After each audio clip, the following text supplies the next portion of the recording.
Chers amis, nous continuons nos journées, nos premières journées du patrimoine et de l'environnement des Jaïda 2024, avec une autre importante intervention. Certes, toutes les interventions sont importantes, mais celle-ci peut-être non, c'est Mohamed. Non, il faut couper parce que, ouais. Chers amis, nous comptons, c'est bon? Chers amis, nous continuons nos premières journées du patrimoine et de l'environnement des Jadida 2024 par une autre importante intervention. Toutes les interventions sont bien entendu importantes et je vous remercie tous. Mais celle-ci peut être qualifiée de cardinale, si vous me permettez l'expression, par l'importance du sujet et par la qualité de l'intervenant. Non, vous êtes tous importants et votre qualité importante, mais autant que juriste, avoir opté de moi un conseil d'État, c'est quand même pas rien. Si je n'étais pas notaire, j'aurais aimé être un conseil d'État. Et c'est vrai. J'aurais aimé passer l'ENA, réussir le concours de l'ENA, et puis intégrer cette institution tellement ancienne et prestigieuse qui est le conseil d'État. Je ne suis pas de ceux qui fustigent les énarques. Hein.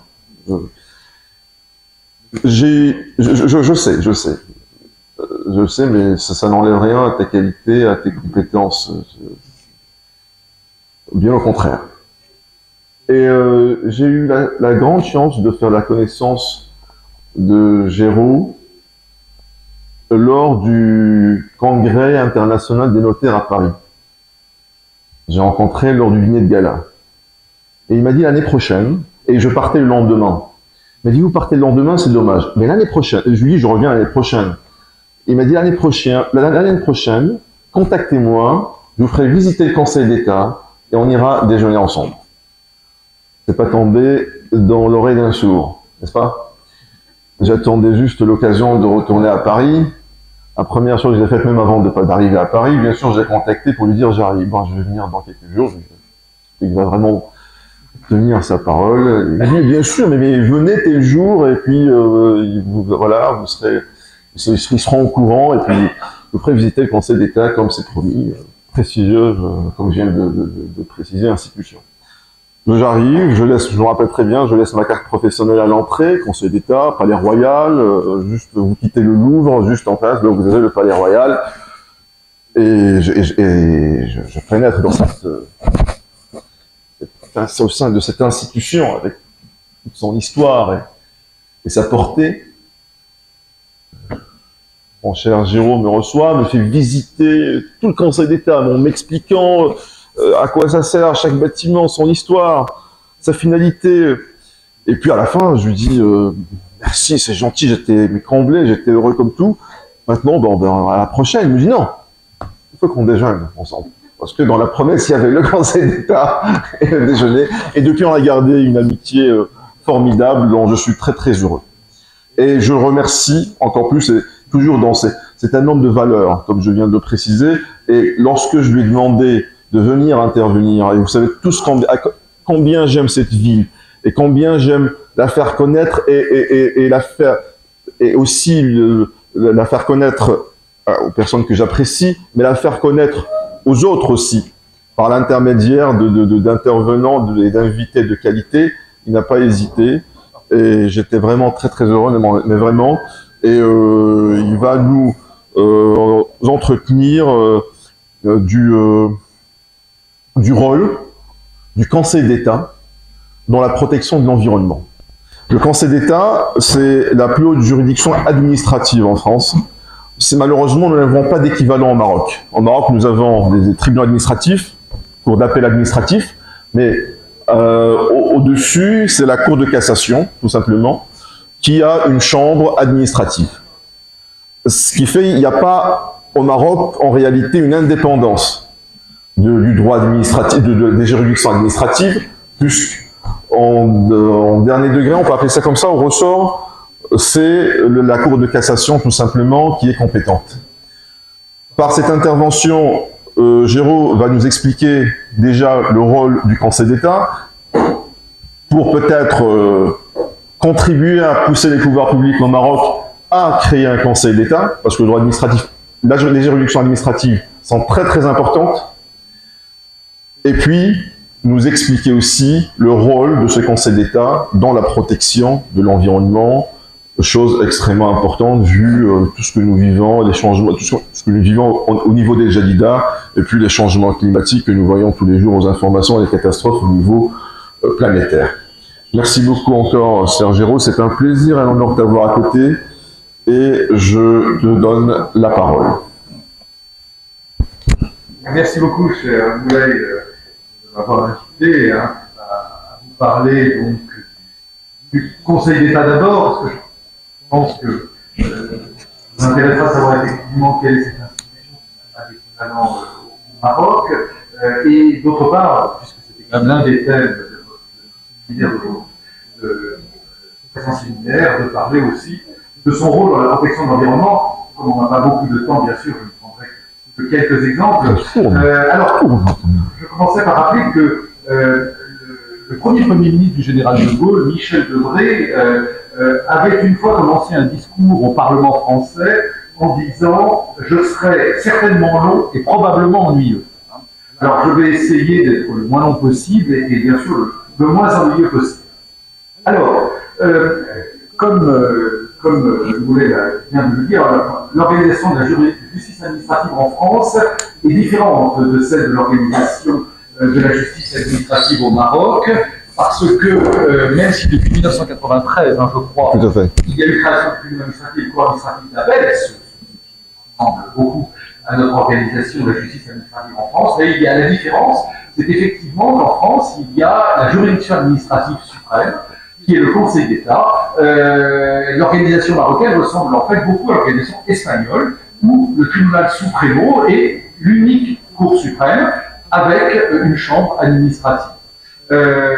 Alors, ce dualisme juridictionnel, comme on dit en France, avec une juridiction judiciaire et une juridiction administrative, eh bien, tout d'abord, ça n'est pas du tout une particularité de la France en Europe, pour prendre uniquement les exemples européens. Vous avez beaucoup d'autres États de l'Union européenne qui ont également une juridiction administrative juste à une cour administrative suprême. L'Autriche, la Belgique, les Pays-Bas, l'Italie, la Pologne, la Bulgarie, par exemple. Et en Allemagne, il y a même 5 ordres de juridiction différents, en dehors de la Cour constitutionnelle. 5 ordres de juridiction. Donc, on pense toujours au Royaume-Uni avec un seul ordre de juridiction, mais ça n'est pas du tout exceptionnel en Europe d'avoir 2 ordres de juridiction, avec un ordre juridictionnel administratif, un ordre judiciaire. Cependant, dans beaucoup d'États membres de l'Union européenne, où il y a 2 ordres de juridiction, la Cour administrative suprême n'est pas appelée Conseil d'État. Elle est appelée Cour administrative suprême, Cour administrative fédérale, parfois Haute Cour administrative. Pourquoi, dans certains pays, comme la France, mais aussi en Belgique, mais aussi aux Pays-Bas, mais aussi en Grèce ou en Italie, pourquoi la haute juridiction administrative s'appelle Conseil d'État? Eh bien, tout simplement parce qu'elle cumule cette fonction de haute juridiction administrative avec la fonction de Conseil de l'État. Et le Conseil d'État en France a donc 2 fonctions tout à fait différentes. Il faut vraiment que vous ayez ça en tête. C'est à la fois la juridiction administrative suprême, mais c'est aussi le Conseil de l'État. Et on va voir, évidemment, tout ceci a des conséquences dans son organisation. Alors, on n'a pas beaucoup de temps, un temps suffisant pour expliquer pourquoi, pour des raisons historiques, en France, il y a une juridiction administrative à côté de la juridiction judiciaire, mais bien sûr, s'il y a des questions, j'y répondrai. La répartition des compétences entre la juridiction administrative et la juridiction judiciaire, appelons-la comme ça, eh bien, elle est assez simple en réalité. Le juge judiciaire est compétent pour connaître des litiges en matière civile, en matière commerciale, en matière pénale, et le juge administratif, lui, est à peu près compétent dans tous les litiges qui opposent les personnes privées, les personnes physiques, les personnes morales, avec les autorités administratives, quelles qu'elles soient. Il n'y a pas que l'État, il y a les collectivités territoriales, il y a évidemment beaucoup d'autorités administratives. Et au fond, le juge administratif, je crois que ça c'est comme au Maroc, en première instance et en appel, c'est le juge de la légalité des actes administratifs et le juge de la responsabilité de l'autorité administrative quand elle a commis des fautes. Alors, on va évidemment retrouver dans l'organisation du Conseil d'État cette dualité de compétences que je vous ai indiquées, la compétence juridictionnelle et la compétence de consultation.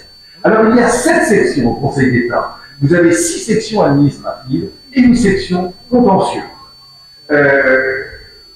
Quelques chiffres, au Conseil d'État, il y a à peu près 300 membres, mais sur les 300 membres, il y en a à peu près 100 qui travaillent à l'extérieur, dans des administrations, éventuellement cabinet d'avocats, et donc il en reste 200. Et ces 200 sont renforcés par une quarantaine de membres qui sont là pendant 4 ou 5 ans. On les appelle les maîtres des requêtes ou les conseillers d'État à titre extraordinaire. À titre ordinaire, c'est quand vous êtes permanent, et à titre extraordinaire, c'est quand vous l'êtes pour 4 ou 5 ans. Alors, la présidence du Conseil d'État, c'est une curiosité, est assurée par son vice-président. C'est un peu curieux, cette appellation historique de vice-président, alors qu'en réalité, c'est le président. Eh bien parce que le président officiel, c'est le Premier ministre. Autrefois, ça a été du temps de Bonaparte, le premier consul, puis l'empereur, mais aujourd'hui, c'est le Premier ministre. Bien sûr, c'est une présidence tout à fait symbolique.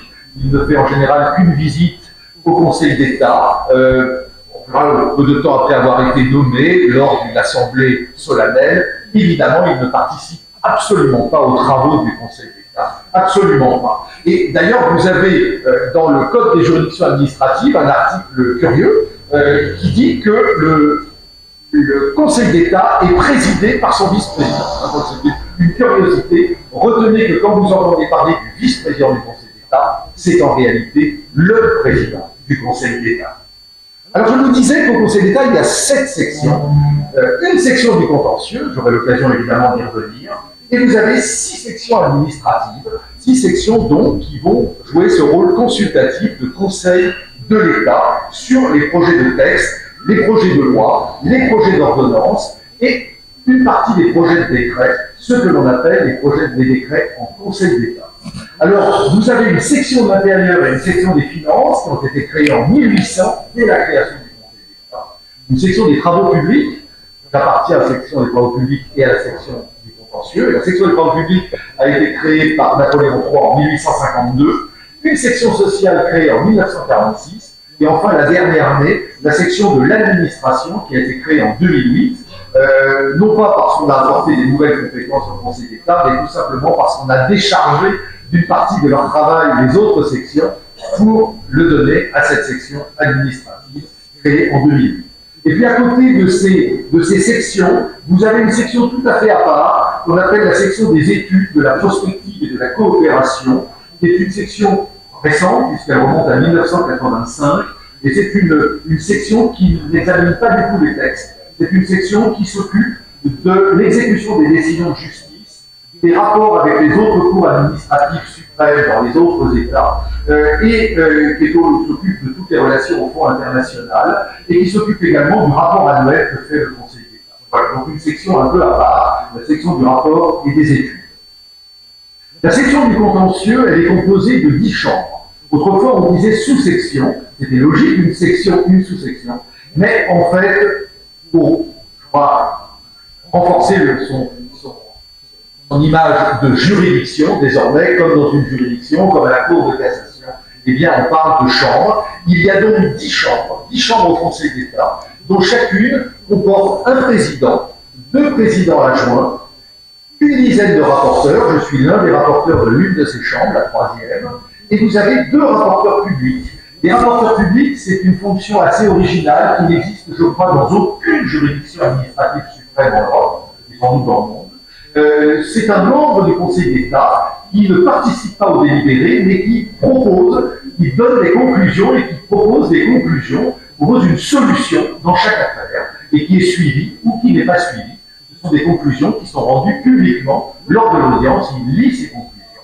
Et une fois que ces conclusions sont terminées, eh bien, on se retrouve entre membres de la formation et l'on décide de ce que l'on va juger.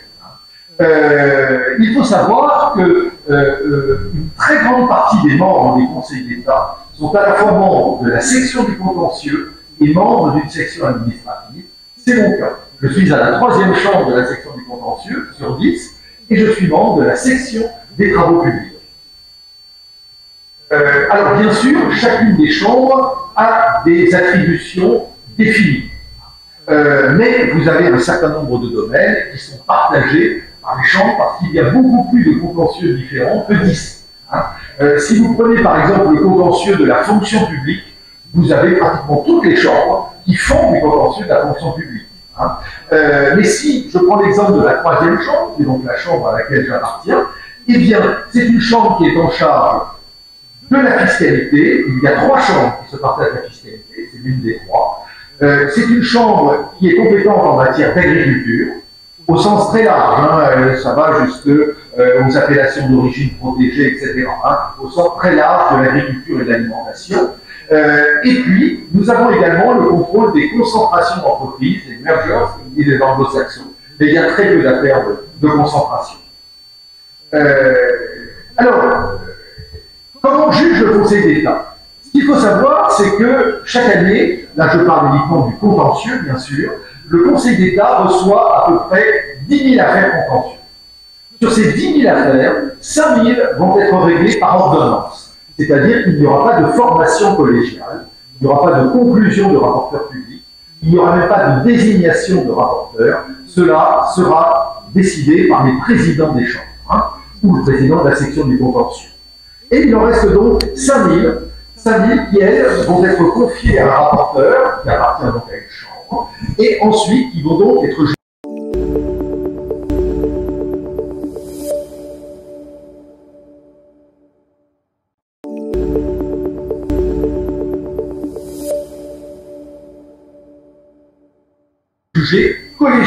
Collégialement. Et là, vous avez 4 formations de jugement. Vous avez 4 formations de jugement. D'abord, vous avez ce que l'on appelle la chambre jugeant seule.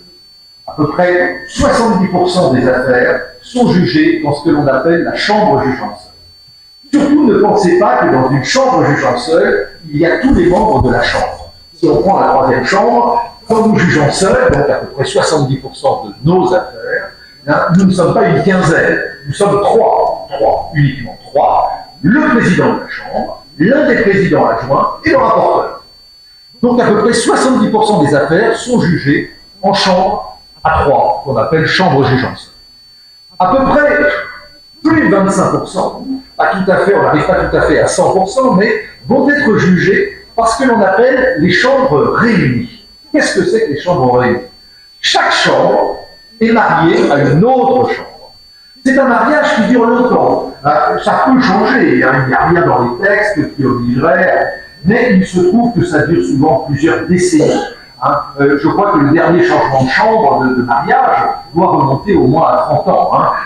Prenons la 3e chambre, qui est ma chambre. Nous sommes mariés, si je puis dire, à la 8e chambre.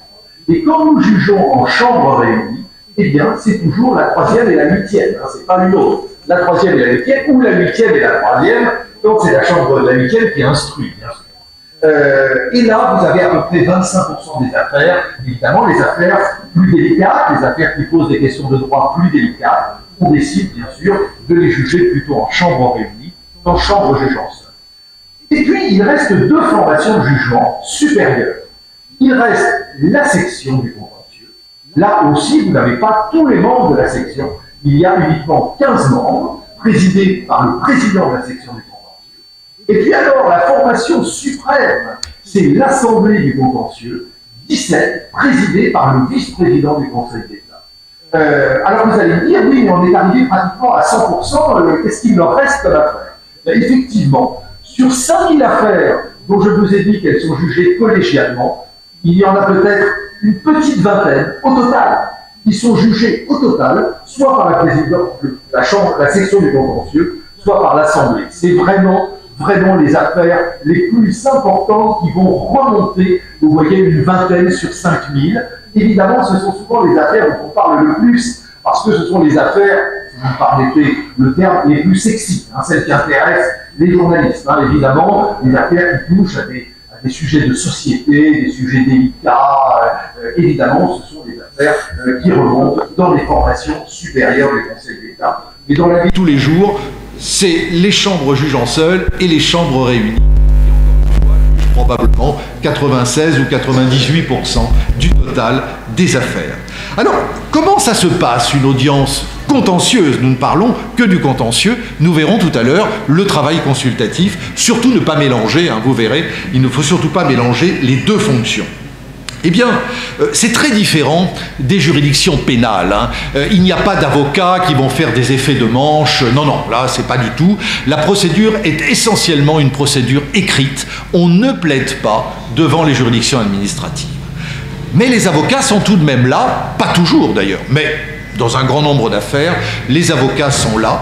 Comment ça se passe? Eh bien, ça se passe de la manière suivante. Qu'on soit devant une chambre à 3 juges, ou à 9, j'avais oublié de dire que les chambres réunies, on est 9, pardonnez-moi, ou même dans les deux formations suprêmes. C'est la même chose, ça se passe de la même manière. Le président ouvre la séance, il passe la parole d'abord au greffier, qui va très rapidement dire de quoi il s'agit, ensuite au rapporteur, qui va très rapidement résumer l'affaire, essentiellement rappeler les mémoires, parce qu'il faut que les avocats soient sûrs qu'on n'a oublié aucun mémoire. Donc c'est surtout ça qui compte, hein. Dire voilà, par 2 mémoires, par 3 mémoires, voilà ce qu'il demande, etc.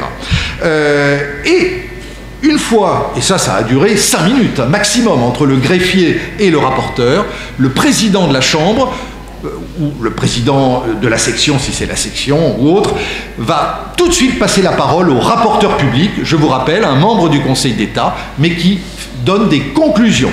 Et publiquement, il va donc lire ces conclusions, dans lesquelles il va proposer une solution. Ces conclusions, elles vont pouvoir être commentées par les avocats, puisque lorsque le rapporteur public a terminé, c'est le seul moment où on va passer la parole aux avocats. À chacun, le président de la formation de jugement va demander « Maître, vous avez la parole ». Et là, il y a la possibilité pour l'avocat de commenter, souvent de critiquer les conclusions du rapporteur public quand il n'est évidemment pas d'accord. Il y en a toujours un qui n'est pas content, hein, c'est évident. Hein. Il y en a un qui n'est pas content, il y en a un qui est content avec les conclusions. Et il va lui passer la parole. Ils ne reprennent pas la parole systématiquement. Dans les affaires des chambres jugeant seules, peut-être une fois sur 4, peut-être, ils vont prendre la parole en parlant 2, 3 minutes, 4 minutes. Il faut aller à l'essentiel, il n'est pas question d'aller faire une plaidoirie d'une demi-heure, bien sûr.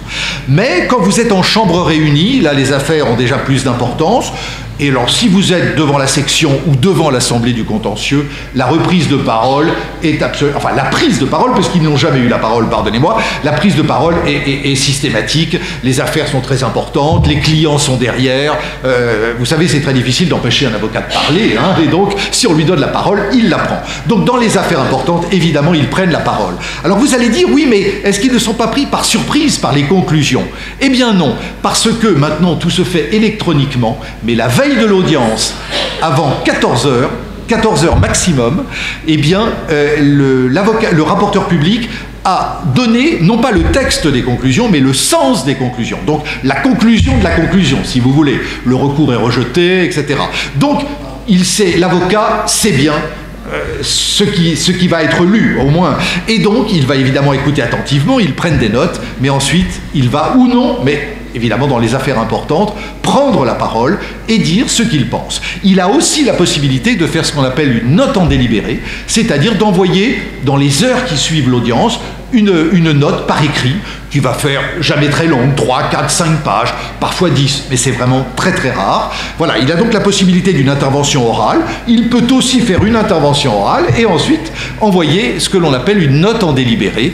Voilà comment ça se passe. Mais vous le voyez, il n'y a pas de grande plaidoirie, c'est une procédure essentiellement écrite, même si l'audience est toujours intéressante, puisque vous avez la lecture des conclusions du rapporteur public, et ensuite, vous avez les avocats, pas toujours, mais souvent, qui vont prendre la parole et dire ce qu'ils pensent des conclusions, de manière toujours très polie. Hein. Jamais, il n'y a aucune agressivité dans la manière de présenter les choses, en disant qu'ils sont en désaccord, etc. Mais tout ceci se fait de manière extrêmement respectueuse, évidemment, respectueuse. Pour vous donner un peu le nombre d'affaires qu'il y a dans les audiences. Si vous prenez une audience de juge en seul, hein, donc chambre, juge en seul, nous sommes 3, eh bien vous avez en général entre 20 et 30 affaires. 20 et 30 affaires. Donc vous avez toutes les audiences, et à chaque fois, avec les conclusions du rapporteur public, on passe à une autre affaire, il y a les 20 ou 30 affaires, ça dure toute la matinée, et puis ensuite le délibéré va commencer, mais on ne délibère pas après chaque affaire. Hein. Toutes les affaires passent à l'audience, et ensuite on pourra se retirer. En réalité, on reste dans la même salle, mais ce sont les autres qui sortent. Hein. Évidemment, il n'y a pas de public pour le délibérer. Quand ce sont des chambres réunies qui jugent, il y a en général entre 5 et 6 ou 7 affaires. 7 affaires.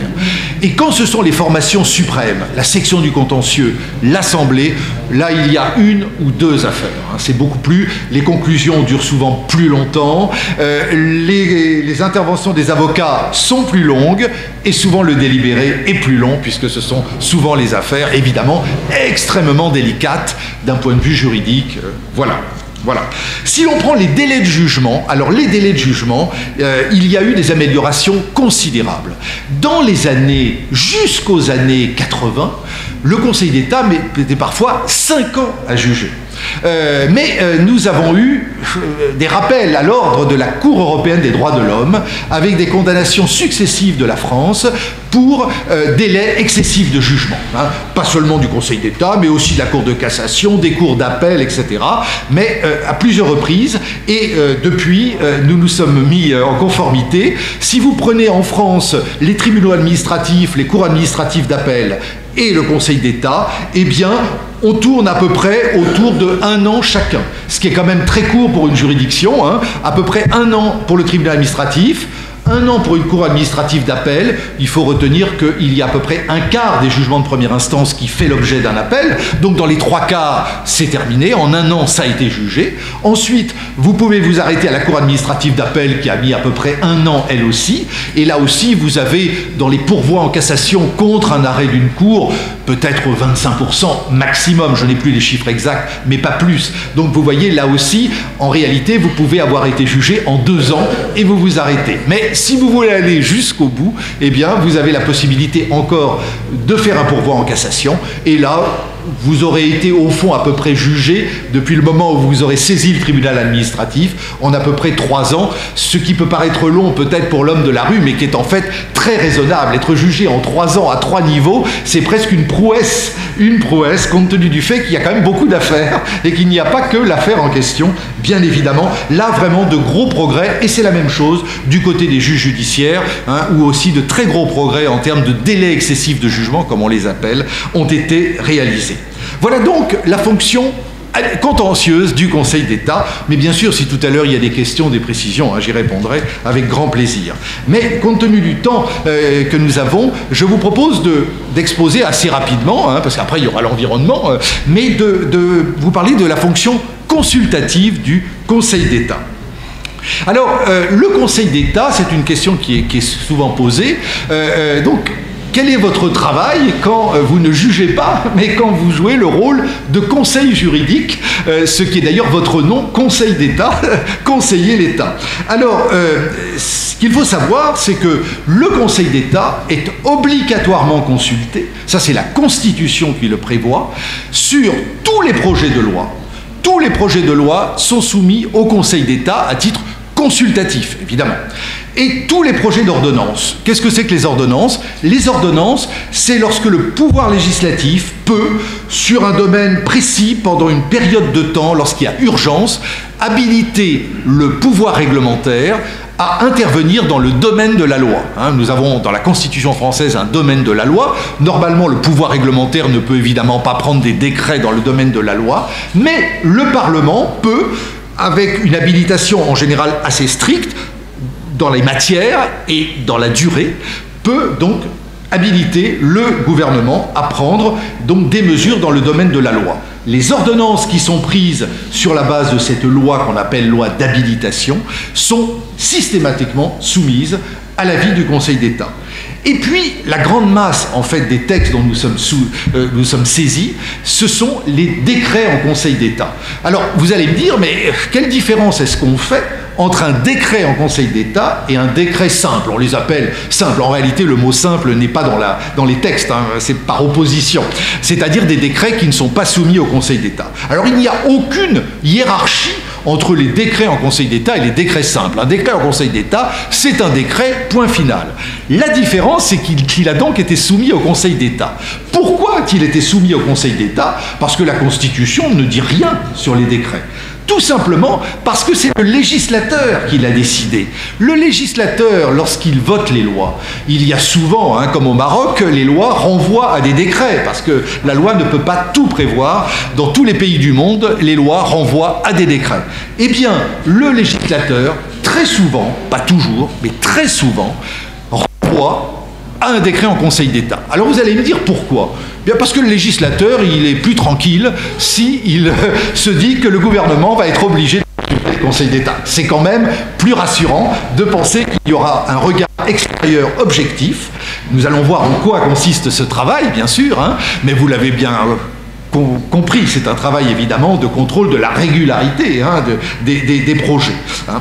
Voilà, et donc vous ne serez pas surpris que, je peux vous donner quelques chiffres, si on prend l'année 2023, hein, eh bien le Conseil d'État, nous avons rendu 922 avis sur des textes, dans le cadre donc de l'activité consultative. Hein. Eh bien sur ces 922 avis, vous en avez eu 71 sur des projets de loi. Il y en a eu 2 sur des propositions de loi, c'est-à-dire des propositions de loi du Parlement, hein, venant du Parlement. C'est une possibilité assez récente, datant de 2008. Nous avons donné 25 avis sur les projets d'ordonnance, 546 sur des décrets, projets de décrets. Donc c'est vous dire que, bien sûr, l'immense masse, plus de 50%, hein, des textes que nous examinons sont des projets de décrets en Conseil d'État, puisqu'ils nous sont soumis. Mais le gouvernement a aussi la possibilité, soit de nous saisir d'un décret simple, si la loi a renvoyé à un décret simple, ou si le gouvernement a pris un décret simple dans le cadre de son pouvoir réglementaire autonome, hein, qu'il a dans la Constitution, rien ne l'empêche de saisir le Conseil d'État s'il en a envie. Il ne le fait pas très souvent, mais il peut le faire. Et puis il peut par ailleurs nous saisir de toute question juridique, hein, tout avis juridique. L'an dernier, par exemple, nous avons rendu 16 avis juridiques sur donc différentes questions de droit, notamment un sur la Nouvelle-Calédonie, etc. Voilà. Donc, mais vous voyez bien que l'immense partie de l'activité consultative, ce sont les projets de texte, et à l'intérieur des projets de texte, ce sont les projets de décret qui représentent l'immense majorité. Alors, comment ça se passe? Comment ça se passe la saisine du Conseil d'État? Pour le contentieux, je ne vous ai pas expliqué comment ça se passait, parce que, évidemment, vous avez bien compris, ce qu'est une juridiction, il n'y a pas de différence entre la France et le Maroc. Hein. Le Conseil d'État, il ne s'auto-saisit pas en matière contentieuse. Hein. Il attend qu'on vienne le saisir, hein, le requérant qui n'est pas content d'un arrêt de la Cour administrative d'appel, ou éventuellement l'État, hein, s'il a perdu. Voilà. Et donc, il va être saisi. Très bien, c'est facile. Mais en matière consultative, comment ça se passe? Eh bien, tout passe par le secrétariat général du gouvernement, je crois qu'il y en a aussi au Maroc, hein, qui est rattaché au Premier ministre, et c'est pas chaque ministre qui décide de saisir, non, non, non, non. Tout passe par le secrétariat général du gouvernement, et c'est donc le secrétariat général du gouvernement qui décide de saisir du projet de texte. Alors, il décide. Je m'exprime mal. Souvent, c'est obligatoire. Vous allez me dire, bah, il décide quoi, puisque c'est obligatoire? Et oui, mais les projets de texte, ils sont souvent discutés entre les ministères.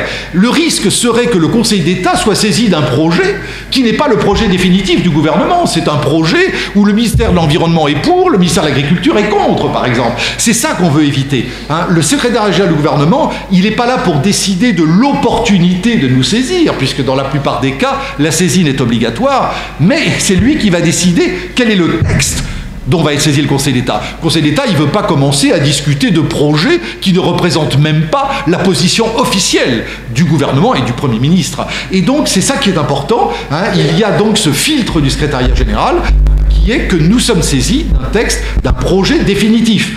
Il ne sera pas tout à fait définitif puisqu'il y aura le travail du Conseil d'État, mais il faut qu'au niveau de l'exécutif, le projet soit vraiment le projet du gouvernement. Voilà, ça c'est très important. Tout passe par le secrétariat général du gouvernement, donc ce service du Premier ministre. Ça arrive au Conseil d'État et prenons le cas le plus simple, un projet de décret en Conseil d'État. ce projet de décret, il va arriver donc au niveau du vice-président et du secrétaire évidemment du vice-président, et il va être attribué à la section administrative qui est compétente. Alors, je vous ai tout à l'heure parlé des sections administratives. En 2 mots, je vous dis quels sont leurs domaines, parce que ce sont souvent des vieux titres, et donc ça n'est pas toujours très parlant. La section de l'intérieur, c'est tout ce qui est, on peut le comprendre, la police et la justice et l'ordre public. Bon. La section des finances, c'est bien sûr le budget, la fiscalité, mais c'est aussi tous les traités internationaux. Vous voyez, on peut le deviner. Hein, voilà. Il faut bien répartir les compétences. La section des travaux publics, qui est donc ma section administrative, ce mot de travaux publics est un vieux mot, et bien sûr, nous avons toujours les travaux publics, mais nous avons beaucoup d'autres choses. Nous avons l'environnement, nous avons l'énergie, nous avons les transports, nous avons une grande partie du droit économique, une partie de l'agriculture, nous avons une grande partie du droit économique. La section social, c'est facile à comprendre, le droit social, le droit du travail, bien sûr.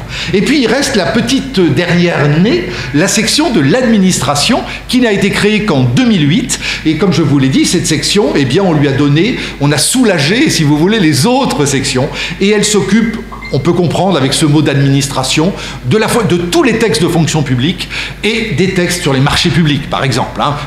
Voilà à peu près la répartition. Le projet de décret, prenons un projet de décret en matière d'environnement. Hein. Eh bien, je vais vous prendre même des textes récents qui ont posé qui ont fait parler les journaux et la télévision. En France, il n'y avait toujours pas, jusque récemment, un contrôle technique des 2 roues, des motos et des scooters, etc.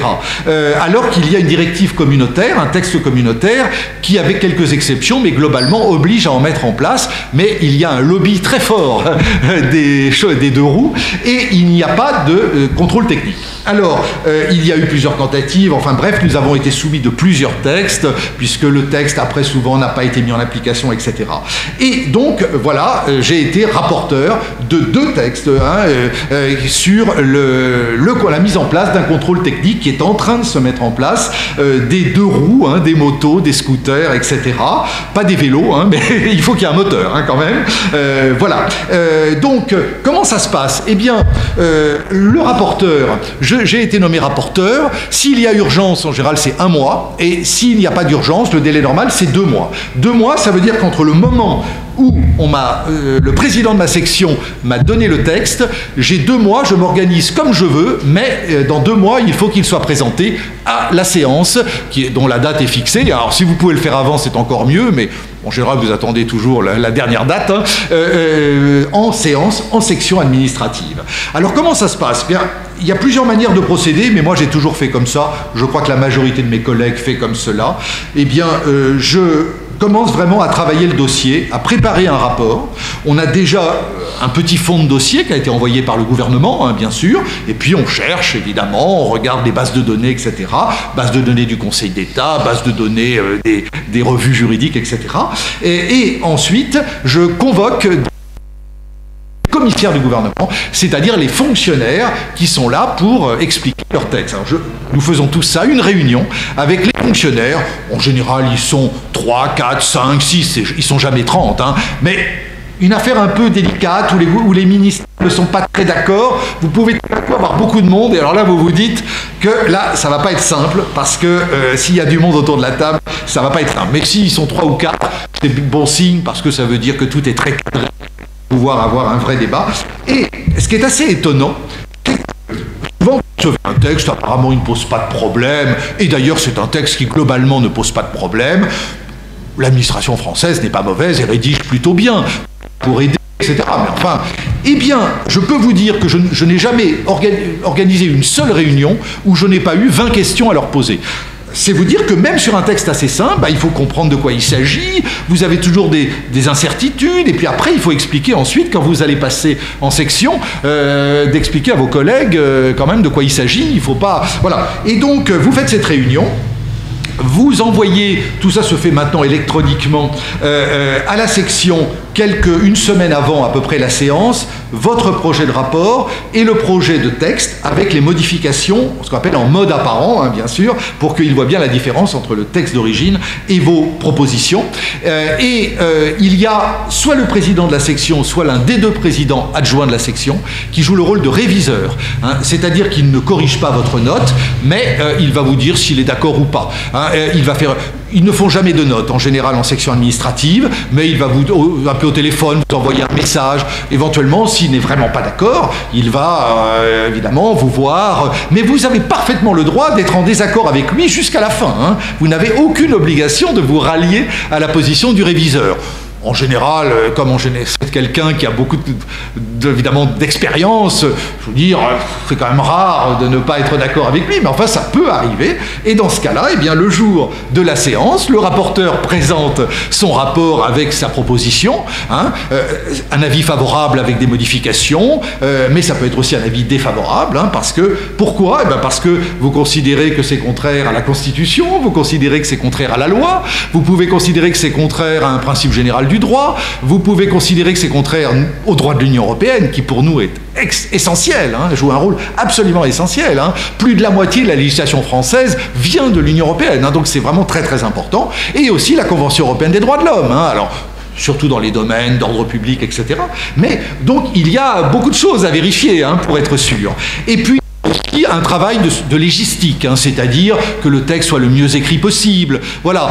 Mais si vous êtes en désaccord, il y a un article qui ne va pas, vous avez la possibilité de ce qu'on appelle disjoindre. Disjoindre, c'est-à-dire retirer l'article. Hein, retirer l'article.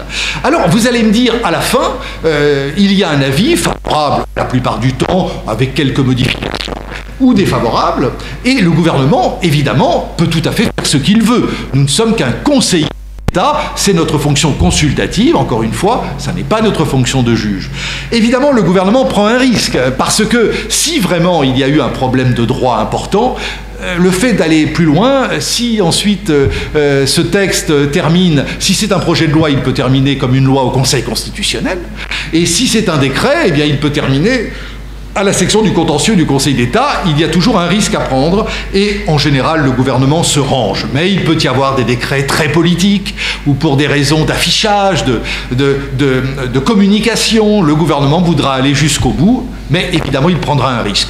Mais retenez que dans l'immense majorité des cas, le rôle de conseiller de l'État est un rôle d'amicus curiae, d'amis. Hein, nous ne sommes pas du tout là pour le juger, nous sommes là pour l'aider, hein, comme un conseiller juridique, exactement. Hein. Le Conseil d'État agissant dans la fonction consultative, c'est le Conseil juridique de l'État. Et donc nous ne sommes pas là du tout. Et en général, les choses se passent vraiment très bien. Son intérêt, c'est même de... Alors vous allez dire, mais qu'est-ce qui se passe si le Conseil d'État est d'accord avec certains? Il ne peut pas faire ce que les anglo-saxons appellent le cherry picking. Hein. On ne peut pas saisir une cerise comme ça. Non, non, non. Une fois que le texte qui sort du Conseil d'État, hein, s'il est différent du texte qui est rentré, il y a souvent des petites différences, mais il peut y en avoir plus importantes, il son texte d'origine, le texte. S'il choisit entre les deux, le risque c'est l'annulation puisqu'il n'a pas le droit. Il n'a pas le droit. Hein, il n'a pas le droit. Je ne l'ai pas dit aussi tout à l'heure, si la loi et que le décret n'a pas été soumis au Conseil d'État, il sera annulé au premier contentieux. Vous allez dire, mais comment le savoir et tout? Bien, les avocats, on peut leur faire confiance. Vous imaginez bien qu'un avocat, un bon avocat, quand il attaque un décret, il va faire feu de tout bois, hein, comme on dit en français, et c'est évident que s'il peut le faire annuler parce qu'il n'y a pas eu de saisine du Conseil d'État, évidemment, il le fera, bien évidemment. Donc, on peut faire confiance aux avocats pour chercher absolument tous les moyens de faire annuler un décret. Voilà donc la fonction consultative. Et je vais revenir rapidement sur la fonction contentieuse pour vous dire, là aussi, comment travaille le rapporteur. Je vous ai présenté globalement la section, les 10 chambres, mais je voulais vous dire en quelques mots comment ça se passe, et notamment préciser la fonction contentieuse du Conseil d'État. Malheureusement, c'est une fonction un peu compliquée. Parce que pour la Cour de cassation française, c'est très simple. La Cour de cassation, comme son nom l'indique, ne fait que de la cassation. Vous allez devant un tribunal, on les appelle maintenant tribunal judiciaire de première instance. Ça peut être éventuellement des juridictions spécialisées, comme les tribunaux de commerce. Ensuite, vous allez devant la cour d'appel. Et puis, si vous n'êtes toujours pas content, vous allez devant la cour de cassation, qui est juge de cassation et uniquement juge de cassation. Pour le Conseil d'État, pour des raisons historiques, les choses ne se sont pas passées de la même manière. Nous sommes en réalité, nous avons trois fonctions contentieuses. Traditionnellement, depuis le XIXe siècle, nous étions juges de première et de dernière instance dans presque tous les cas. C'est-à-dire que vous saisissiez le Conseil d'État presque tous les cas. Alors vous aviez des juridictions de première instance qu'on appelait les conseils de préfecture, mais qui avaient un rôle assez marginal. En fait, il faut attendre 1953, quand on transforme ces vieux conseils de préfecture en tribunaux administratifs, et là, le Conseil d'État va devenir, pas dans tous les cas, mais dans beaucoup de cas, le juge d'appel. Vous alliez devant le tribunal administratif, et puis ensuite, en appel, pas en cassation, vous alliez devant le Conseil d'État. Et puis, le contentieux devenant de plus en plus important, on a créé en 1999, pardon, 98-99, on a créé les cours administratives d'appel. Eh bien, ces cours administratives d'appel, il y en a 9. Vous avez 42 tribunaux administratifs, vous avez quelques juridictions administratives spécialisées. Au-dessus, vous avez 9 cours administratifs d'appel, il y en avait 8 longtemps, une 9e récemment, et le Conseil d'État en cassation. Mais cela, ça représente à peu près 85% de nos affaires. Donc c'est vrai qu'on s'est beaucoup rapproché de la Cour de cassation. Nous sommes devenus dans à peu près 85% des affaires un juge de cassation. Bien. Et le parcours normal, je ne rentre pas dans les complications, c'est tribunal administratif, cour administrative d'appel et Conseil d'État, ce qui ressemble beaucoup avec le Maroc, sauf que c'est la Cour de cassation tout en haut, comme Moulay l'a rappelé tout à l'heure. Mais à côté de ça, pour les étudiants, c'est affreux. Nous sommes également juges de première et de dernière instance. Pour quel texte? Eh bien, écoutez, essentiellement, les décrets et les textes réglementaires de portée nationale. Mais essentiellement, retenez les décrets. Si vous attaquez un décret, vous n'allez pas devant le juge administratif de première instance. Non, non. Conseil d'État en première et dernière instance. Et puis, si vous voulez encore compliquer les choses, j'aurais préféré ne pas vous le dire, mais je sens que vous êtes intéressés. De toute façon, c'est toujours les exceptions et les complications qui sont intéressantes. Nous sommes également juges d'appel. Juges d'appel dans quel cas? Eh bien, à peu près 5%, à peu près 85% juges de cassation, à peu près 10% juges de première et dernière instance, à peu près 5% en appel. De quoi s'agit-il? Eh bien, ce sont les élections locales, les élections municipales et les élections départementales qui ont lieu tous les 6 ans. Donc c'est un contentieux épisodique, c'est pas tout le temps, c'est tous les 6 ans, où là vous avez beaucoup de recours pour les perdants, évidemment, qui attaquent. Et donc là, c'est le tribunal administratif en première instance, et pour des raisons historiques que j'ignore, nous sommes juges d'appel évidemment, et de dernier appel, évidemment.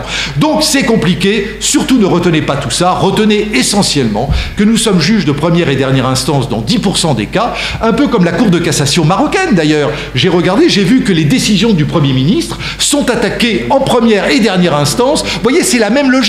Un texte de portée nationale, vous n'allez pas l'attaquer devant le tribunal administratif de Bordeaux. Vous allez directement. Eh bien, c'est la même logique que devant la Cour de cassation du Maroc. La Cour de cassation du Maroc, sous le contrôle de Moulay et votre contrôle à tous, c'est une juridiction de cassation, comme son nom l'indique. Elle est quand même une juridiction de première et dernière instance pour les actes du Premier ministre. Retenez que c'est la même logique, c'est la même chose à peu près. Voilà. Alors, comment ça se passe concrètement? Eh bien, ça se passe de la manière suivante. Lorsque une affaire arrive au greffe central de la section du contentieux, alors si c'est un décret, c'est en première instance, mais dans la plupart des cas, ça va être en cassation, un pourvoi en cassation, eh bien, cette affaire va être attribuée à une chambre. Alors, comme je vous disais, il y a des domaines où, forcément, c'est la chambre X ou Y qui va être compétente, parce qu'il y a des domaines où une seule chambre s'en occupe. L'agriculture, c'est forcément la 3e. Les marchés publics, c'est forcément la 7e chambre. Voyez. Mais si, par exemple, c'est la fonction publique, alors là, cela dépend. La fonction publique territoriale, c'est toujours la 3e chambre. La fonction publique nationale, ça peut être plusieurs chambres.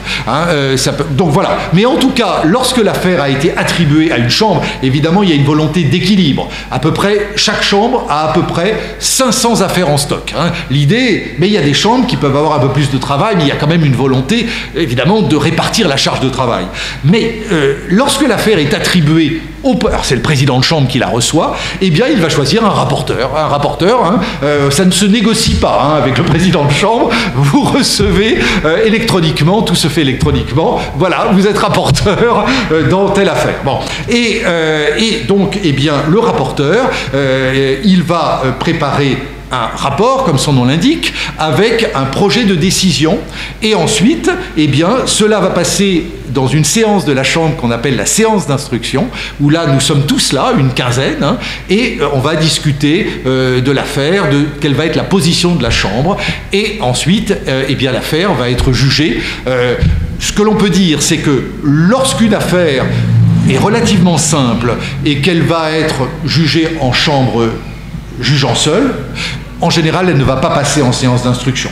C'est assez rare. En général, quand on décide, c'est évidemment le président ou un président adjoint de passer une affaire en séance d'instruction, donc où la Chambre se réunit, hein, va discuter très librement, hein, et on vote hein, éventuellement, et le président n'a de voix prédominante que s'il y a une répartition hein, égale. Hein, il n'y a pas du tout de... Et eh bien, lorsqu'une affaire semble mériter une Chambre réunie, encore plus la section ou l'Assemblée du contentieux, là, elle sera en général discutée en séance d'instruction. Chaque semaine, on a une séance d'instruction et on discute en général 3, 4 ou 5 affaires, hein, en général. Mais comme vous voyez, c'est une minorité des affaires qui vont passer. La grande partie des affaires, le rapporteur va l'envoyer donc à son président, et là vous avez, c'est le même système que dans les sections administratives, vous avez le président qui est un réviseur ou l'un de ses adjoints qui va donc réviser. Il ne corrige pas votre note, mais il fait sa propre note. Et là c'est systématique au contentieux, on fait une note, et il peut y avoir des accords, très souvent accords, mais éventuellement désaccords bien sûr, ou alors il complète, ou alors il estime que ça mérite une discussion, etc. Et puis n'oubliez pas qu'il y a un autre protagoniste, c'est le rapporteur public.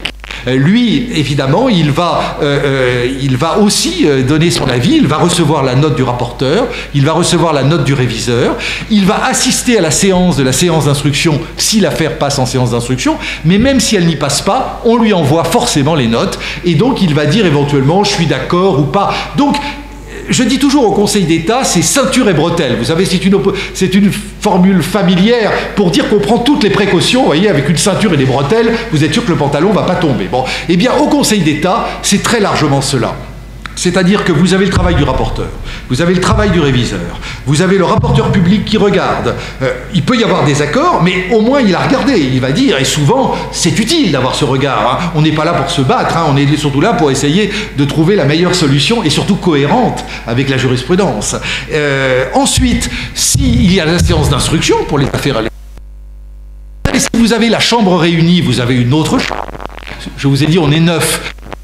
Il y en a 4 de chambres, eux ils débarquent, ils ne sont pas forcément du même avis que vous, ils n'ont pas travaillé, eux ils ont découvert l'affaire 3 jours avant, on leur a envoyé le projet, voilà. Et puis alors si ça monte encore plus haut, vous imaginez, il y a encore plus de monde pour regarder. Donc je pense qu'une des grandes qualités du travail, de l'organisation du travail au Conseil d'État, c'est vraiment ce côté ceinture et bretelle, où interviennent, c'est un travail extrêmement collégial, et il faut accepter d'être critiqué, critiquer que quelqu'un ne soit pas d'accord, et c'est l'expérience, hein, évidemment, de beaucoup, parce que les bases de données, évidemment, c'est utile, et elles sont vraiment formidables, les bases de données de la juridiction administrative, la base Ariane, comme nous l'appelons, mais il est évident qu'il peut toujours y avoir des affaires où c'est très difficile, par les mots-clés, de retrouver des vieilles choses qu'on a pu juger, et je crois que le plus grand risque, je dis souvent, mais évidemment c'est une plaisanterie, que pour une juridiction administrative suprême, le grand risque, c'est pas de dire une bêtise,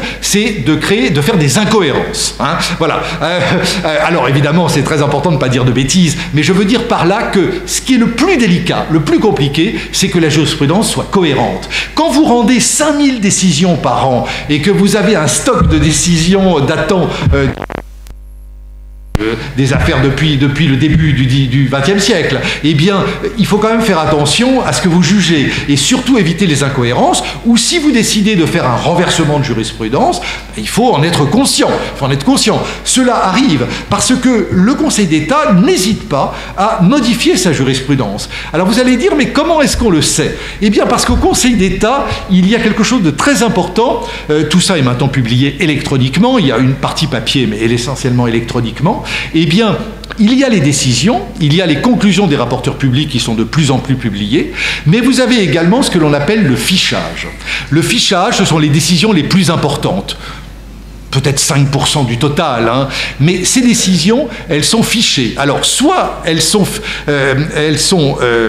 on les appelle au recueil, ça veut dire qu'elles sont intégralement publiées, soit on les appelle au table, c'est-à-dire uniquement des extraits sont publiés. Mais ce qui est important dans le fichage, c'est que l'on va identifier donc les parties que l'on considère importantes et méritant d'être donc soulignées, puisqu'elles vont être appelées donc A ou B, au recueil ou fiché. Mais même pour une affaire dite au recueil, vous avez également une sorte de fichage qui vous donne des mots-clés, qui vous donne les extraits les plus importants. Et puis, vous avez en dessous comp, ça veut dire comparer avec d'autres affaires qui ont été rendues, qui n'étaient peut-être pas exactement pareilles, mais on a choisi la même solution ou une solution différente.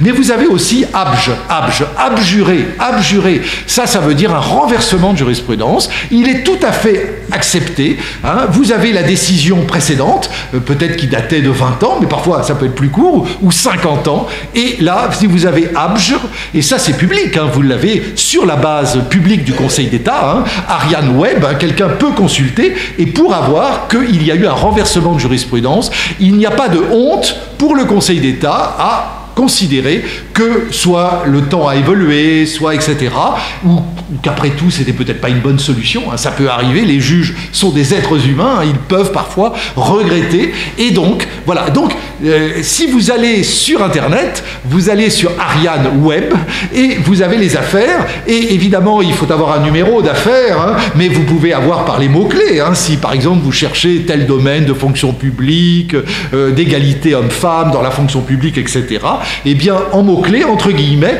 vous allez avoir évidemment énormément de décisions qui vont tomber, mais vous pouvez faire une sélection, puisque vous pouvez choisir les décisions, vous pouvez choisir que les conclusions, mais vous pouvez choisir aussi ce qu'on appelle analyse. Analyse, c'est ce fameux fichage. Là, vous allez les décisions les plus importantes. Il est évident que si vous faites une recherche et que vous voyez qu'il y a 200 décisions, ben vous allez prendre analyse. Et analyse, vous allez en avoir une vingtaine au maximum, peut-être même une dizaine. C'est déjà une bonne porte d'entrée pour essayer de comprendre un sujet, parce que vous allez avoir les affaires les plus importantes et vous allez avoir des informations très importantes, je vous l'ai dit, une comparaison avec d'autres affaires, éventuellement un retournement de jurisprudence avec ces fameuses lettres abjure.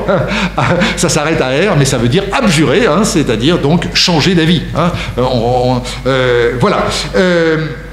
Alors, je vous propose maintenant de passer, si vous en êtes d'accord, mais s'il y a des questions, on peut les prendre maintenant ou tout à l'heure, au sujet qui était quand même l'un des sujets du jour avec le patrimoine, qui était l'environnement. Et Moulay m'a demandé aussi, bien sûr, de vous présenter le Conseil d'État, mais également de vous parler de l'environnement au Conseil d'État. Alors, évidemment, je ne peux pas vous parler globalement de ce qu'est la défense de l'environnement dans la jurisprudence du Conseil d'État.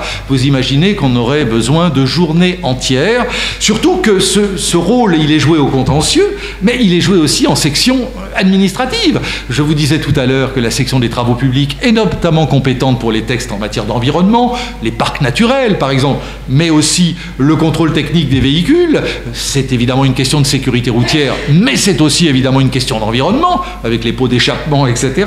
Donc, on a beaucoup de textes en matière environnementale à la section des travaux publics. Mais j'ai préféré vous parler uniquement du contentieux. Je crois que le contentieux, c'est plus parlant. Puis là, on juge. Et là, on peut bien comprendre. Et en plus, sur des sujets, au moins les deux premiers, qui intéressent de très près le Maroc, puisqu'il s'agit, comme tout État d'ailleurs, tout État industriel, de la qualité de l'air et du réchauffement climatique.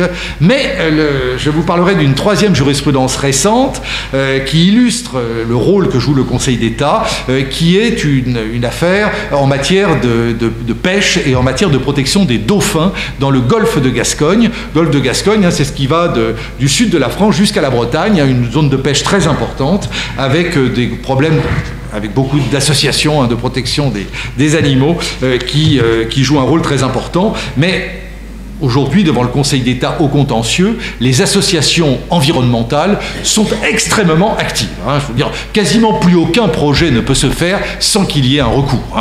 Sans qu'il y ait un recours, c'est devenu, il y a une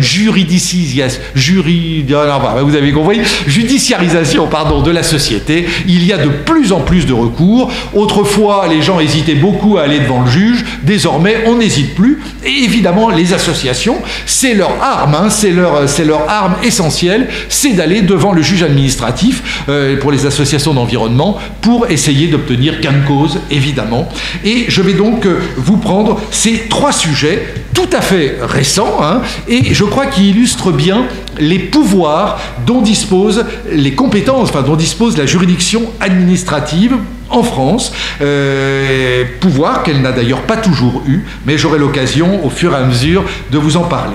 Alors, la première saga, parce que c'est une véritable saga dont je vais vous parler, c'est à propos des émissions de gaz à effet de serre, le réchauffement climatique, et c'est ce qu'on appelle la saga Grande Sainte. Alors, je vais vous dire pourquoi Grande Sainte, pas sainte comme une sainte qui est religieuse. Sainte, c'est le nom d'une commune, en fait, Grande Sainte, S-Y-N-T-H-E,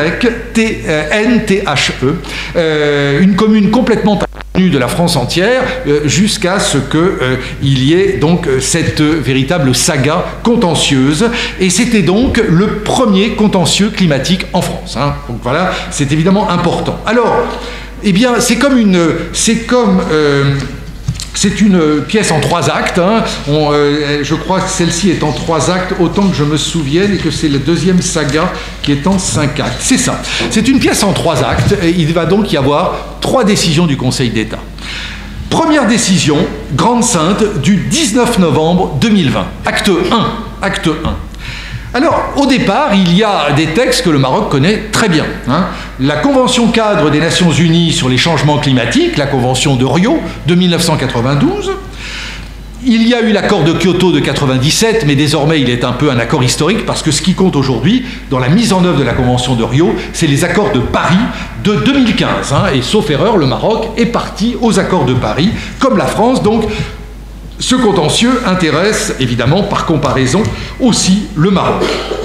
Alors, qu'est-ce que prévoient ces différents textes? Eh bien, ils prévoient que les États parties vont prendre des engagements pour lutter contre le changement climatique, le réchauffement de la planète, notamment en limitant les émissions de gaz à effet de serre. Alors, je vous rappelle que les gaz à effet de serre, ça n'est pas rien, puisque à partir du moment où vous avez émis un gaz à effet de serre, alors ça se compte en milliers de tonnes, on va le voir, par le transport, par le logement, il reste 100 ans dans l'atmosphère. Donc voilà, tout gaz qu'on a émis aujourd'hui, là on en a émis évidemment, 100 ans dans l'atmosphère. Donc vous pouvez prendre tous les tests que vous voulez, mais en attendant, ils sont là pour 100 ans, ce que vous avez émis. Alors, pourquoi la Grande Sainte? Eh bien tout simplement parce que au départ, vous avez une commune, Grande Sainte, complètement inconnue des Français, qui se trouve à l'extrême nord de la France, près de Dunkerque, donc vraiment la frontière nord, face à l'Angleterre, tout près de la Belgique. Et cette commune, conseillée par des avocats en matière d'environnement, évidemment. Cette commune, qui a été soutenue d'ailleurs par la ville de Paris et plusieurs associations d'environnement, a attaqué devant le Conseil d'État le refus du pouvoir exécutif, je laisse de côté le Premier ministre, du pouvoir exécutif, de prendre toutes les mesures nécessaires pour infléchir la courbe des émissions de gaz à effet de serre produites sur le territoire national, de manière à respecter les engagements. Alors on va voir pourquoi il y a ces fameuses courbes à respecter. Et par une première décision, donc, puisque le Conseil d'État a été saisi, la première question qu'il fallait se poser, c'était pas la question de savoir si la commune avait raison ou tort. La première question, c'était de savoir si le recours était recevable. Parce que autant vous dire que le Premier ministre a tout de suite dit mais ce recours est irrecevable. Pourquoi? Eh bien parce que en France, je pense que c'est pareil au Maroc, il n'y a pas ce que l'on appelle l'actio popularis. L'actio popularis, vous savez, c'est évidemment une expression latine qui veut dire que toute personne peut un peu attaquer tous les actes administratifs qu'elle veut, au fond, pour défendre l'intérêt général. Ça n'est pas si simple, hein. Et on veut limiter, sinon évidemment on aurait beaucoup trop de recours, et donc on exige un intérêt pour agir qui est plus ou moins ouvert, ça dépend des domaines, etc. C'est un domaine très compliqué de la jurisprudence. Et en tout cas, puisqu'il n'y a pas d'actio popularis, ce que disait le Premier ministre en défense devant le Conseil d'État, ou le ministre de l'Environnement, ou les deux, c'était de dire « Mais écoutez, la commune de Grande-Synthe est peut-être menacée par le réchauffement climatique, mais elle est menacée comme toutes les communes de France. Et donc, elle n'a pas de préjudice spécial qu'elle pourrait invoquer. » Alors, le Conseil d'État, lui, n'a pas suivi. Il a considéré que le recours était recevable en considérant que le secteur dans lequel se situe la commune de Grande-Synthe, sur les bords de la mer du Nord, eh bien, est identifié par les organismes d'environnement international, je ne rentre pas dans les détails, par les scientifiques, comme relevant d'un indice d'exposition au risque climatique qualifié de très fort. Et c'est ainsi que la commune de Grande-Synthe expliquait que comme elle était proche du littoral, qu'elle était vraiment au ras de la mer, elle était exposée à moyen terme, si vous voulez, d'ici quelques années, à des risques accrus et élevés d'inondations, à de fortes sécheresses, avec toutes les conséquences que nous connaissons du réchauffement climatique, notamment également la dégradation des ressources en eau potable. Voilà. Le Conseil d'État, donc, a considéré que, compte tenu effectivement de ces conséquences inéluctables du réchauffement climatique, compte tenu du fait que la commune était placée dans une zone particulièrement à risque, eh bien, cette commune avait un intérêt pour agir. Il faut être honnête, cela représente une évolution de la jurisprudence du Conseil d'État. Normalement, le Conseil d'État aurait déclaré irrecevable dans le passé en considérant que cette commune avait peut-être quelques particularités, mais était une commune parmi d'autres. Le réchauffement climatique, ça concerne absolument, d'ailleurs au-delà des frontières, mais pour commencer par la France, toutes les communes de France, et en tout cas beaucoup de communes qui sont au bord du littoral. Donc il y a eu une volonté de faire évoluer la jurisprudence, d'insister sur les particularités de la commune de Grande-Synthe, mais tout de même, c'est une évolution de la jurisprudence.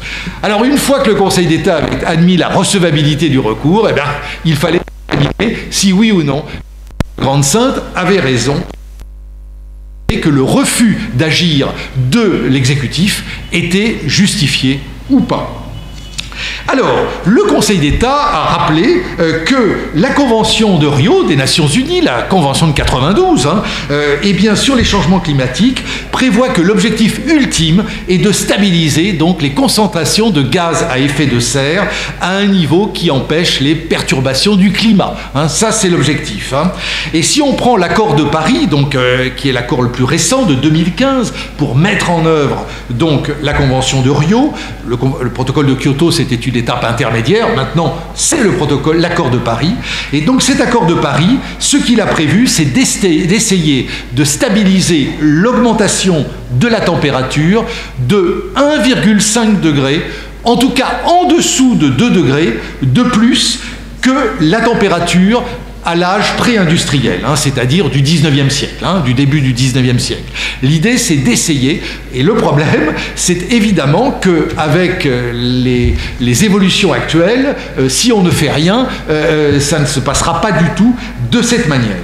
Alors, en vue d'atteindre cet objectif, disons dans le meilleur des cas, plus 1,5 degré par rapport à la température de la planète avant le début de l'industrie, c'est-à-dire au début du 19e siècle, eh bien, les parties à l'accord de Paris s'engagent à plafonner au niveau mondial dans les meilleurs délais leurs émissions de gaz à effet de serre, plafonner dans un premier temps, et ensuite à opérer des réductions, parce que si on n'opère pas des réductions, eh bien, on va dans le mur au niveau du réchauffement climatique. Première constatation du Conseil d'État. Deuxième constatation du Conseil d'État, enfin deuxième partie du jugement, eh bien, là, je l'ai dit tout à l'heure, mais il faut savoir que pour la France, la France est membre de l'Union européenne. L'Union européenne joue un rôle très important. Beaucoup de compétences ont été dévolues à l'Union européenne. Et donc, si on prend par exemple la législation en matière d'environnement, une immense partie est désormais décidée au niveau de l'Union européenne et ensuite mise en œuvre au niveau des États membres. C'est le cas pour les accords de Paris. Pour les accords de Paris, eh bien, l'Union européenne a donc adopté des textes pour mettre en œuvre les engagements pris par les parties. Les États y sont partis de l'Union européenne, mais aussi l'Union européenne, et donc d'atteindre ce fameux 1,5 degré de plus au maximum. Et donc, l'Union européenne a adopté de ce qu'on a appelé 2 paquets. Les paquets, c'est des ensembles de textes qu'on a appelé paquet énergie-climat et qui prévoit, le premier paquet d'ici à 2030, une réduction des émissions de gaz à effet de serre de l'Union européenne de 30% par rapport à 2005, ce qui représente 40% par rapport à 1990. Donc vous voyez, on n'est pas du tout dans de la stabilisation, on est vraiment dans la réduction. Comme vous savez, les pays industriels ont des engagements, et c'est normal, beaucoup plus forts que les pays en voie de développement, évidemment. Et donc l'Union européenne, en plus, qui est très allante sur le sujet, plus que les États-Unis, comme vous le savez, eh bien, s'est engagée à des réductions assez fortes, qui d'ailleurs ont été encore durcies récemment. Je vous en dirai un mot tout à l'heure. Si on prend la France, par exemple, eh bien, ce premier paquet, ça représente une réduction de 37% des émissions de gaz à effet de serre d'ici 2030. Donc de 2005 à 2030, 25 ans, c'est pas beaucoup, et nous sommes déjà en 2014, eh bien, il faut une diminution de 37%. Les gaz à effet de serre, je vous rappelle, c'est toutes les activités humaines, bien sûr, qui en produisent. Bien sûr, le chauffage, les transports, l'énergie, l'agriculture, pratiquement toutes les activités humaines, plus ou moins, mais les secteurs principaux, c'est certainement le transport, le chauffage, l'agriculture, voilà, l'énergie aussi est un secteur qui consomme beaucoup, évidemment, puisque le gaz, le pétrole, de serre.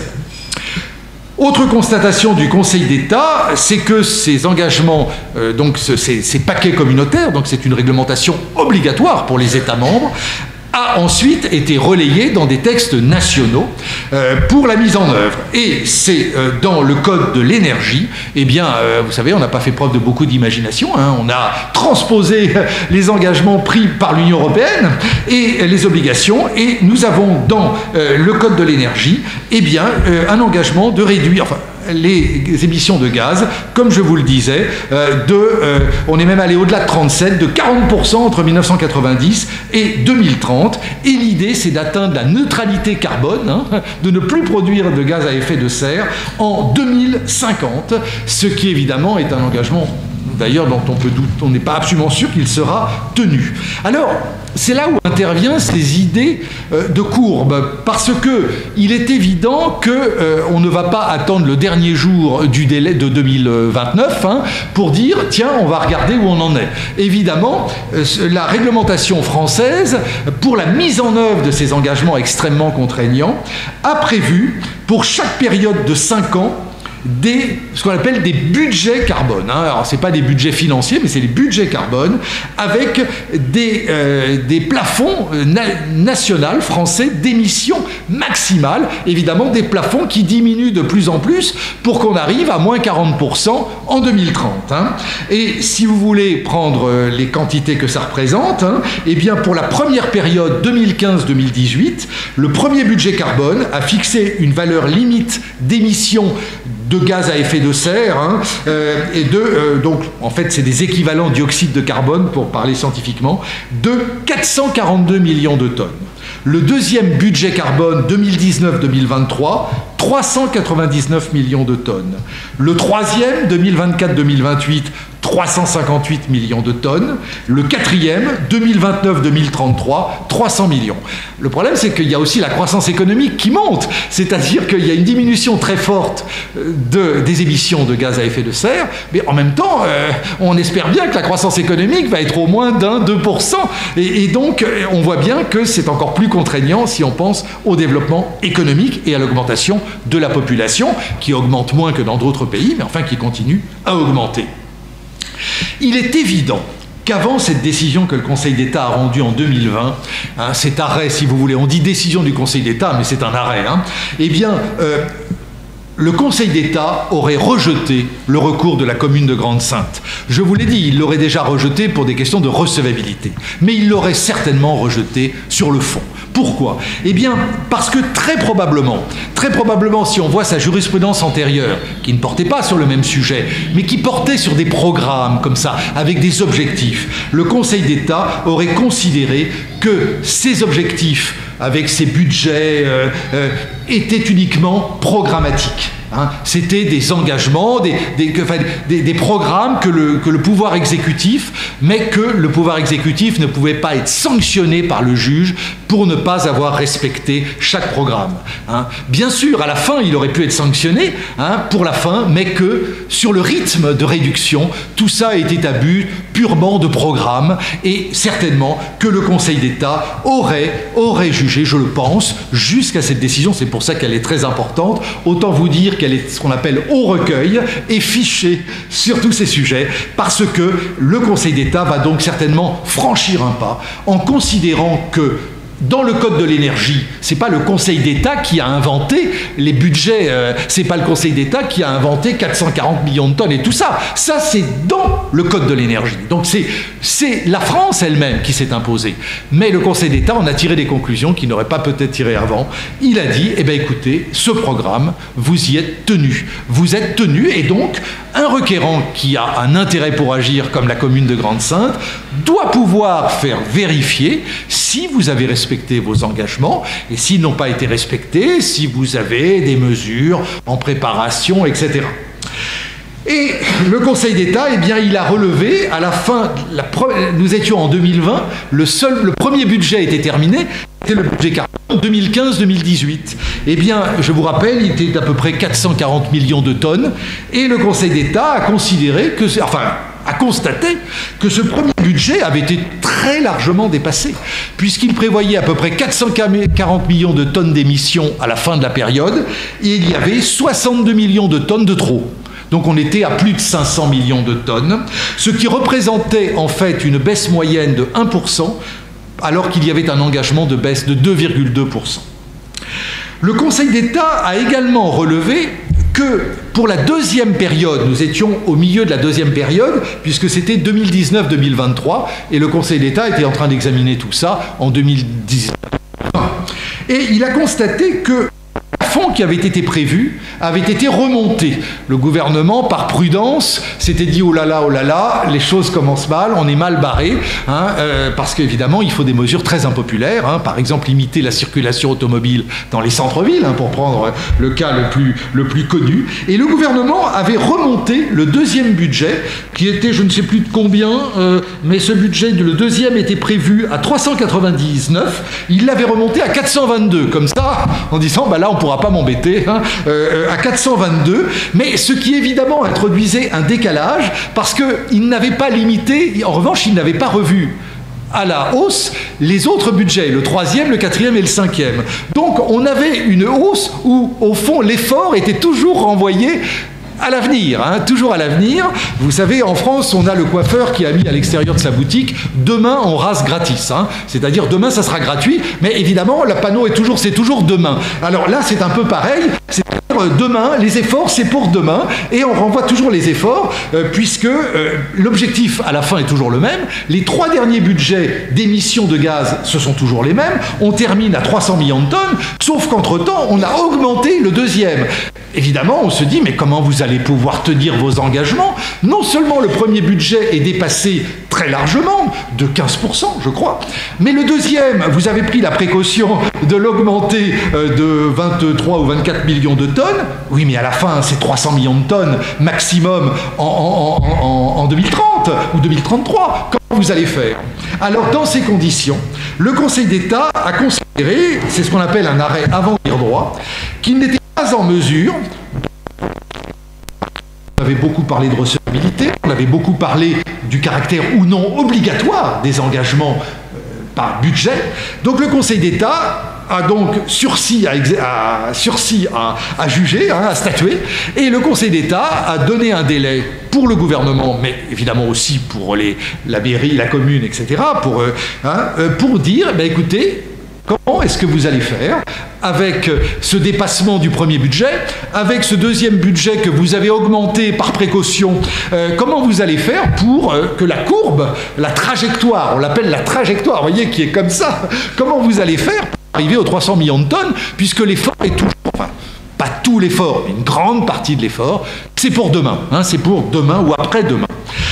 Première décision, donc, sur qui a statué. Les partis sont invités à expliquer au Conseil d'État, et surtout le gouvernement, comment est-ce que vous comptez faire pour respecter vos engagements après le dépassement du premier budget et l'augmentation que vous avez prévue dans le Code de l'énergie du deuxième budget. Et on arrive à l'acte 2, la décision Grande Sainte 2, on est en 2021, le 1er juillet 2021, ce sont les mêmes partis, c'est le même litige qui continue, mais le Conseil d'État a reçu les mémoires du gouvernement, les associations, enfin la commune et les associations et la ville de Paris qui est au soutien de la commune ont commenté évidemment, puisque tout ça est contradictoire, et le Conseil d'État donc maintenant a tout sur la table pour décider si oui ou non le pouvoir exécutif avait raison, puisque je vous rappelle que c'est ça le litige, de refuser, enfin de rejeter la demande de la commune de Grande-Sainte, de prendre toutes les mesures utiles pour respecter cette fameuse trajectoire et respecter les engagements internationaux, européens et du Code de l'énergie de la France. Alors, le Conseil d'État, dans cette deuxième décision, le 1er juillet 2021, ce deuxième arrêt, eh bien, il va constater qu'il faut reconnaître que la France est un très bon élève parmi les pays industrialisés. Vous savez que ça tient beaucoup à l'énergie nucléaire, qui ne produit pas de gaz à effet de serre, et donc c'est évidemment la France. Dans le monde, c'est le pays où l'énergie nucléaire représente la plus grande proportion de l'électricité, pratiquement 80% de l'électricité française. Le reste, c'est l'hydraulique. Il n'y a pratiquement pas, sauf pendant des périodes de froid l'hiver, où on va faire marcher des centrales au pétrole et au charbon. On en a réouvert une, mais c'est très peu. Donc, on ne produit pas. C'est la grande différence avec pratiquement tous les pays qui nous entourent. Et donc, si vous prenez le bilan de la France, mais là, je ne parle pas du bilan carbone, je parle d'un bilan plus global, il faut reconnaître que la France est un excellent élève en matière de dioxyde de carbone. Parce que nous produisons, en 2018, 5 tonnes par habitant par an. L'Union européenne, la moyenne, c'est 6,9 tonnes. La Chine, c'est 8,1. Et alors les États-Unis, vainqueurs toutes catégories, 16 tonnes par habitant. Donc chaque Français, chaque année, envoie dans l'atmosphère 5 tonnes par habitant, chaque tonne. Les Américains, plus de 3 fois plus, 16. Ça me rappelle un dessin où on voyait un monsieur, il y a au moins 30 ans, dans une grosse voiture, qui polluait. On voyait, il y avait un gros cabriolet, là, une très belle voiture, et il était avec un ami, et lui était au volant, et il disait à cet ami à côté de lui, je sais, je gaspille les ressources de la Terre, mais j'ai les moyens. Voilà. C'est un petit peu ça, les États-Unis. Alors, plus sérieusement, le Conseil d'État, après avoir donné un satisfecit à la France sur le bon élève, là, il est arrivé ensuite aux constatations plus désagréables. Et qu'est-ce qu'il a constaté? Eh bien, il a constaté que pour l'ensemble des organismes publics indépendants, le Conseil d'État, c'est pas un scientifique, il y a tous les avis des organismes scientifiques français, européens, internationaux. On les compare, ils ne sont pas toujours d'accord, mais enfin, il y a quand même des grandes tendances. Et il va constater que tous ces organismes estiment qu'en France, la réduction des émissions de gaz à effet de serre est trop lente, est insuffisante, et qu'on n'arrivera pas à atteindre l'objectif de moins 37 ou moins 40% en 2030. Cette insuffisance est encore plus manifeste si on prend en compte le deuxième paquet de mesures de l'Union européenne. Je crois qu'il a été adopté il y a peu de temps, sauf erreur, où on a encore aggravé, si vous voulez, enfin durci les engagements, puisque je vous rappelle que l'Union européenne avait pris un engagement de moins 40% d'ici 2035 par rapport à 1990. Cet engagement est passé à 55%, moins 55%. Et pour la France, eh bien, on était à moins 37% entre 1990 et 2035. Ou 2030, pardon, et c'est maintenant 47%, donc à moins 47%, donc évidemment, il y a un durcissement. À l'époque, c'était encore en cours d'adoption, mais c'était pratiquement imminent. Alors, ce constat de la nécessité d'une augmentation des efforts pour atteindre les objectifs fixés en 2030 et l'impossibilité en réalité d'y arriver avec les mesures adoptées en 2018-2020, eh bien, a amené le Conseil d'État à considérer que le rejet de la demande de la commune de Grande-Synthe de prendre des mesures pour pouvoir respecter la trajectoire à laquelle la France elle-même s'était engagée était donc illégal, contraire à nos engagements, au Code de l'énergie, contraire à la réglementation de l'Union européenne en particulier, et a donc annulé le refus de prendre des mesures.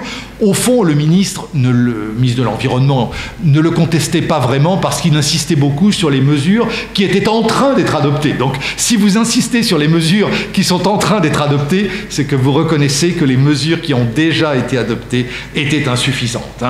Donc, ce constat et donc annulation de la décision de rejet de la demande de la commune de prendre des mesures supplémentaires pour que la France respecte ses engagements en matière des réductions des gaz à effet de serre. Et pendant très longtemps, tout se serait arrêté là, puisque le Conseil d'État n'avait pas de compétences pour adresser des injonctions à l'administration. Mais depuis 1995, le Conseil d'État a la possibilité d'adresser des injonctions et en plus de mettre des astreintes, éventuellement, si ces injonctions ne sont pas respectées. Et donc, utilisant cette compétence, qu'il utilise beaucoup, il ne l'a pas du tout utilisée spécialement pour là, mais vous verrez que c'est un cas assez emblématique, le Conseil d'État ne se contente pas d'annuler la décision de refus de prendre des mesures supplémentaires, il va également adresser une injonction à l'État français en lui demandant d'ici le 31 mars 2022, c'est-à-dire un délai de 8 mois entre la décision de 2021 et l'échéance de l'injonction, de prendre les mesures nécessaires pour que la trajectoire soit respectée. Alors il aurait pu, ce qu'on appelle assortir une injonction, pardonnez-moi, le mot est un peu compliqué, accompagner, si vous voulez, l'injonction d'une astreinte qui revient à dire, si vous n'avez pas respecté, eh bien vous allez commencer à payer par semestre, par jour. Il ne l'a pas fait.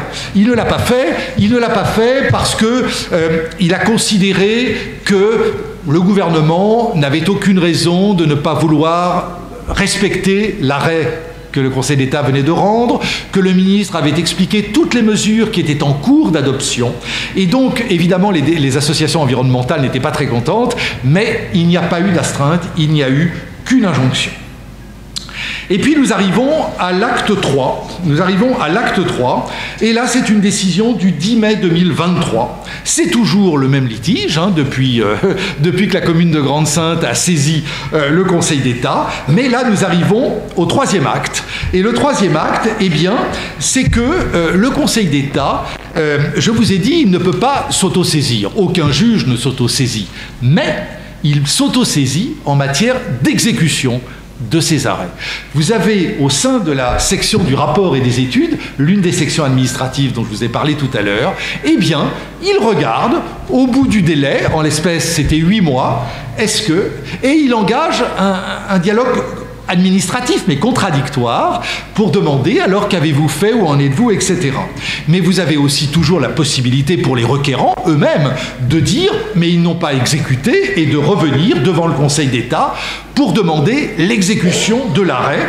Et en l'espèce, la commune de Grande-Synthe est également revenue devant le Conseil d'État et a dit mais ça ne peut plus durer, maintenant on ne peut plus faire confiance au gouvernement, il faut mettre une astreinte de 50 millions d'euros par semestre de retard, tous les 6 mois, comme ça, au bout d'un moment, eh bien, ils se décideront à prendre les mesures nécessaires. Ça, c'est donc la saisine du Conseil d'État pour le troisième acte. Et dans sa décision dite Grande Sainte 3, du 10 mai 2023, le Conseil d'État a relevé qu'effectivement, les objectifs en matière d'émissions de gaz à effet de serre de la France du deuxième budget carbone, on avait vu le premier, mais maintenant on était en 2023, le deuxième budget était terminé, et il a constaté que ces objectifs eh bien, avaient été respectés. Donc c'était plutôt un bon point et avait été respecté. Cela représentait un rythme de diminution annuelle de l'ordre de 1,9%, ce qui était pas si mal, pas très très loin de 2. Ça, c'est les bonnes nouvelles. Mais il n'y a pas eu que des bonnes nouvelles. Parce que le Conseil d'État a relevé que pour l'avenir, pour la suite, pour les années qui venaient, et on n'avait pas encore les résultats pour 2020, 2021, 2022, on n'a pas tout de suite les résultats, eh bien, en fait, ça, c'était des bonnes années, mais ces bonnes années, on avait les résultats, mais ces bonnes années, en réalité, elles n'étaient pas très, comment dirais-je, pas très représentatives. Pourquoi? Eh bien, parce que les bonnes années carbone 2019-2022, eh bien, il y a eu deux phénomènes qui, en fait, ont complètement troublé. Le Covid, première chose, la guerre en Ukraine. Le Covid, évidemment, il n'y a pas besoin de vous faire un dessin, ça a été l'arrêt de l'activité pendant déjà un certain nombre de mois, ensuite une reprise très lente, évidemment, beaucoup moins d'émissions de gaz à effet de serre. Deuxième chose, la guerre en Ukraine, dans une moindre mesure, mais la guerre en Ukraine, augmentation très forte, vous vous rappelez, du prix du gaz, la consommation a diminué, il y a eu des mesures d'ailleurs d'économie d'énergie, etc. Ce qui fait que ces 3 années-là qui ont été très marquées, au fond, n'étaient pas très représentatives. Donc déjà, un bémol, si vous voulez, dans l'appréciation positive du deuxième bilan carbone. Il avait été respecté, mais dans quelles conditions et dans des circonstances qui ne se reproduiraient pas, en tout cas on peut l'espérer. Et puis le Conseil d'État a constaté que pour les 3e et 4e budgets carbone, c'est-à-dire ceux qui allaient venir, il prévoit une réduction annuelle de 3,2%, ce qui est évidemment beaucoup plus que 1,9% de ce qu'on a réalisé.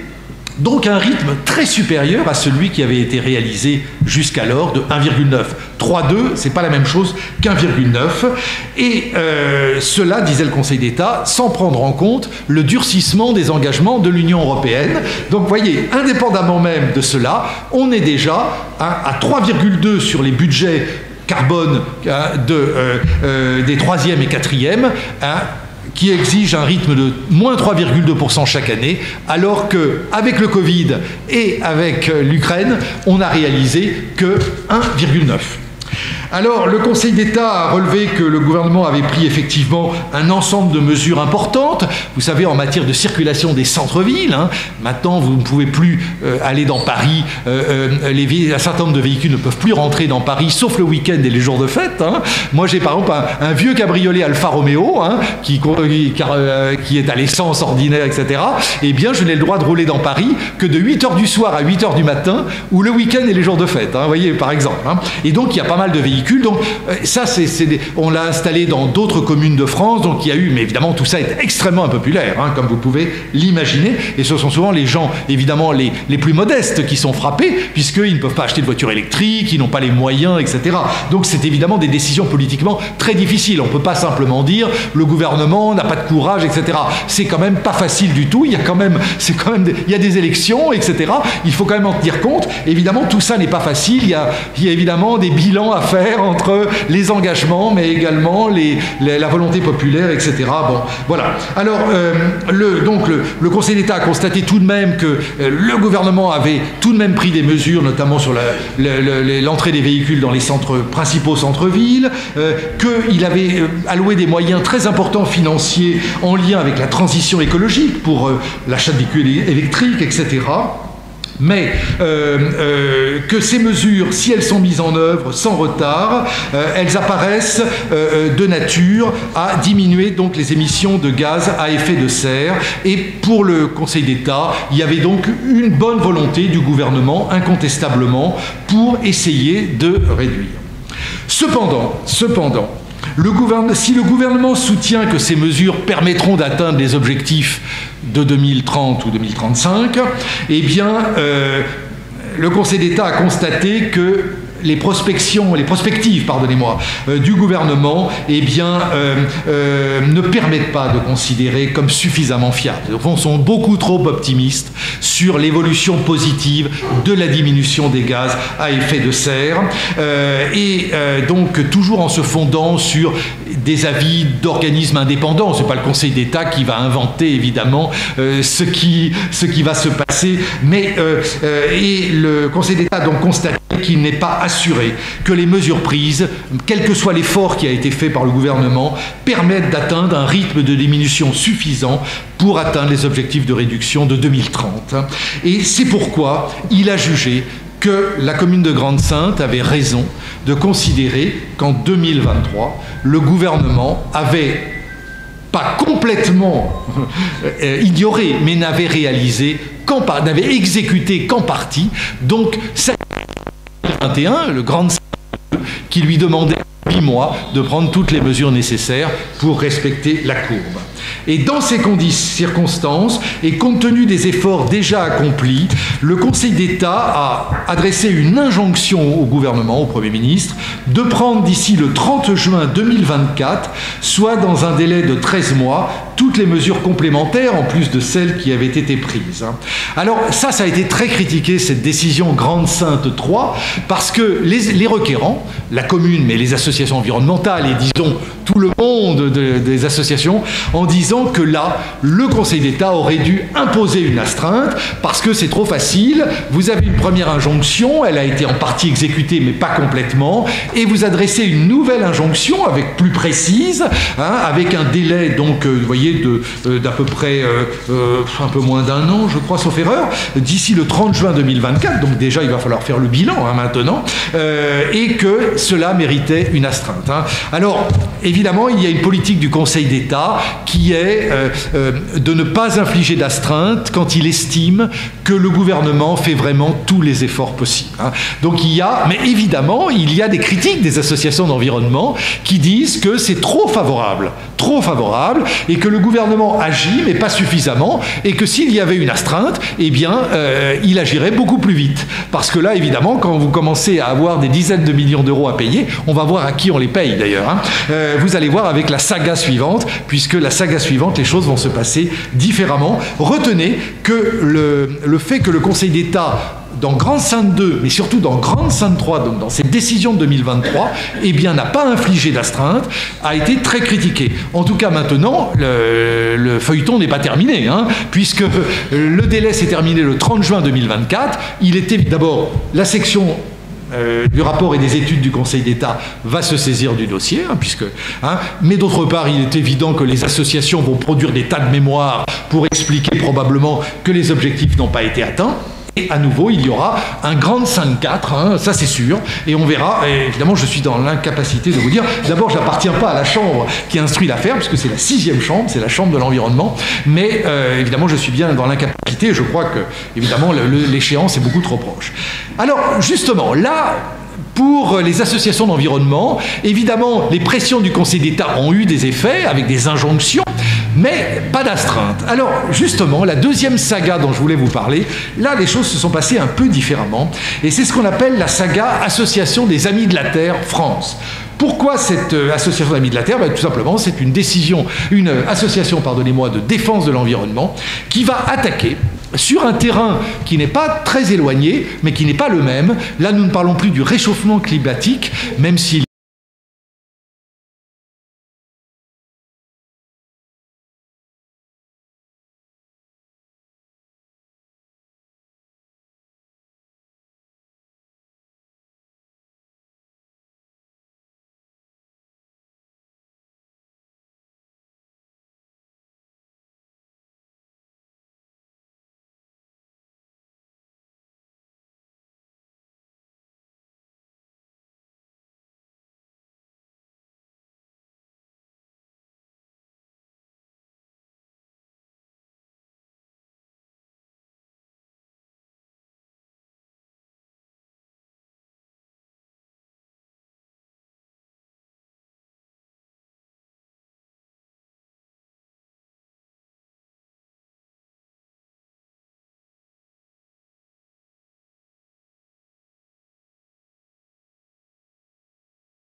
cancer, etc., à l'intérieur des valeurs limites fixées par une directive de l'Union européenne du 21 mai 2008. Les directives sont des actes obligatoires de l'Union européenne, comme les règlements. Donc ces limites, là on n'est plus dans des objectifs. Là il y a des limites précises à certaines dates qui sont déjà dépassées. On parle du passé là maintenant, on ne parle pas de... Comme toujours, c'est repris dans des textes, dans le Code de l'environnement, avec des limites qui sont calculées très précisément. Donc il est extrêmement facile, là on n'est pas sur des courbes d'ici 2030. Là on a des tas évidemment de stations de contrôle dans les centres-villes, de plus en plus, et on peut voir, alors c'est des moyennes, il y a des périodes de l'année évidemment, tout ça c'est un peu compliqué puisqu'on pollue plus à certaines périodes de l'année qu'à d'autres, etc. Si vous prenez le mois d'août à Paris, il y a moins de voitures par exemple, c'est évident. Et l'hiver on chauffe plus que l'été, etc. Donc évidemment, c'est un calcul savant, scientifique, qui se fait sur l'année entière, mais vous avez donc très facilement la possibilité de voir si oui ou non, dans le centre de Paris, dans le centre de Bordeaux, dans le centre de Toulouse, de Lyon, de Marseille, est-ce que les limites maximales prévues dans le texte de l'Union européenne et reprises dans le Code de l'environnement en France ont été respectées.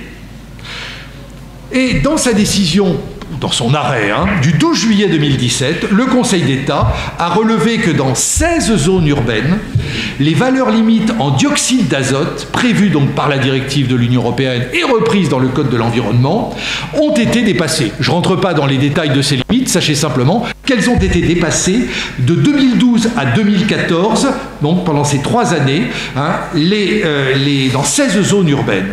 Et que pour les particules fines, qu'on appelle PM10, Particulate Matters 10, eh bien, elles avaient été dépassées dans 3 zones, dont évidemment Paris et l'agglomération parisienne. Le Conseil d'État a également relevé que pour l'année 2015, qui était l'année récente, parce qu'on était en 2017, mais l'instruction de l'affaire, c'était en 2016, eh bien, les valeurs limites étaient encore dépassées dans 12 zones urbaines. Donc, on avait quand même diminué, puisque en 2015, on était passé de 16 zones urbaines à 12, où il y avait un dépassement des valeurs limites pour le dioxyde d'azote. Et en revanche, pour les valeurs limites en particules fines, qui s'échappent des tuyaux d'échappement, eh bien là, en revanche, il y avait toujours les 3 mêmes zones, dont Paris. Le Conseil d'État en a donc déduit qu'en refusant de prendre des mesures pour respecter les valeurs limites maximales de ces 2 substances très dangereuses pour la santé, le gouvernement avait méconnu la réglementation européenne, puisque ce que prévoit la réglementation européenne et le Code de l'environnement, c'est que si vous avez dépassé, ça peut arriver, vous devez prévoir des plans avec des mesures. Il ne s'agit pas de rester inactif, il faut que vous ayez prévu des plans avec des mesures précises, puisque la directive européenne dit que dans le délai le plus court possible, il faut revenir ou essayer d'atteindre les valeurs limites. Et donc le Conseil d'État, dans cette première décision, annule le refus du gouvernement de prendre des mesures, et notamment d'élaborer des plans dans toutes ces zones pour prévoir des mesures de réduction des valeurs des émissions de ces substances dangereuses. Acte 2, arrêt du Conseil d'État, nous étions en 2017, le 2e acte, le 10 juillet 2020, c'est toujours les associations des Amis de la Terre, c'est toujours le même contentieux, je vous l'ai dit, le Conseil d'État s'autosaisit, c'est la section administrative, qui ensuite renvoie au contentieux si elle estime qu'il n'y a pas eu d'exécution. Et évidemment, souvent, les associations elles-mêmes qui réattaquent en produisant leurs propres analyses, évidemment. Et le Conseil d'État donc s'est autosaisi en 2019 pour vérifier si sa décision de 2017 avait été exécutée. Dans sa décision du 10 juillet 2020, donc à peu près 3 ans après, le Conseil d'État relève que sur les 12 zones urbaines, vous vous rappelez, il y avait 12 zones où il avait relevé qu'il y avait eu un dépassement en dioxyde d'azote et donc une injonction de prévoir des plans pour des mesures et les baisser. Eh bien, la valeur limite demeurait dépassé dans 7 d'entre elles en 2019. Donc il y a eu des progrès, puisqu'on est quand même passé de 12 à 7, mais en 2019, eh bien, il restait 7 zones dans lesquelles, donc les grosses agglomérations, hein, dans lesquelles, eh bien, le dioxyde, en matière de dioxyde d'azote, eh bien, les valeurs limites étaient dépassées. Et s'agissant des particules fines, eh bien, il a constaté que sur les 3 zones, je vous rappelle, il y en avait 3 de dépassement, il en restait 2. Il en restait 2 qui avaient été, où ça demeurait dépassé. Et ensuite, il a regardé si on avait élaboré au moins des plans avec des mesures à prendre, comme l'exige la réglementation de l'Union européenne et le Code de l'énergie. Et ce qu'il a constaté, c'est qu'il y avait bien des plans qui étaient en discussion, mais aucun n'avait été adopté. Donc on avait 7 zones plus 2 zones avec dépassement des valeurs limites, et on n'avait même pas de plan. Ils étaient toujours en discussion pour savoir ce qu'on allait faire pour revenir dans le délai le plus court possible aux valeurs limites, ou plutôt y aller, puisqu'on les avait toujours dépassées, évidemment. C'est pourquoi, et alors là, le Conseil d'État va prendre une décision, c'est-à-dire qu'il va considérer que son injonction n'avait donc pas été respectée, et il va infliger une astreinte de 10 millions d'euros par semestre jusqu'à l'exécution complète de sa décision, donc du 12 juillet 2017, qui avait été exécutée en partie, mais pas complètement. 10 millions par semestre, cela représente 54 800 euros par jour. Et il faut savoir que jusqu'alors, l'astreinte la plus élevée que le Conseil d'État avait imposée à l'État par jour, c'était 10 000 euros. Donc là, on a vraiment une augmentation, une multiplication de plus de 5 fois du montant de l'astreinte la plus élevée qui avait été imposée. Alors, le problème que s'est tout de même posé le Conseil d'État, c'est mais à qui on va donner l'argent ? Parce que si c'est pour le donner à l'État, normalement, c'est l'État. Oui, mais ça ne sert à rien. Alors, si on reverse à l'État l'astreinte qu'on lui a donnée. Alors, évidemment, il y a la possibilité, et on est obligé d'en donner une partie aux requérants. Mais le risque, c'est d'enrichir les requérants d'une manière tout à fait inadmissible. On n'est pas là pour enrichir des associations en leur donnant des millions et des millions d'euros.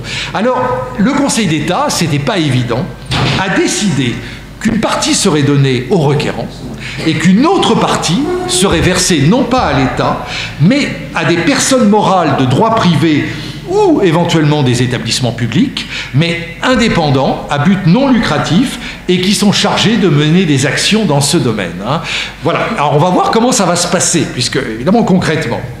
Et voilà, nous arrivons à l'acte 3. Acte 3, le 4 août 2021. Vous savez, c'est le rendez-vous est automatique puisqu'on vous a mis un délai. Eh bien, décision, la 3e décision. Le 4 août 2021, le Conseil d'État va réexaminer au contentieux où est-ce qu'on en est. Et là, le Conseil d'État relève que sur les 7 zones, les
accidentelle des dauphins par les pêcheurs dans le golfe de Gascogne. Le golfe de Gascogne, moi je pensais que c'était plutôt entre Bordeaux et la côte espagnole, mais non, en réalité, ça va jusqu'à la Bretagne. C'est vraiment toute la côte atlantique française, si vous voulez, une zone où on pêche beaucoup, qui est une zone très riche en poissons.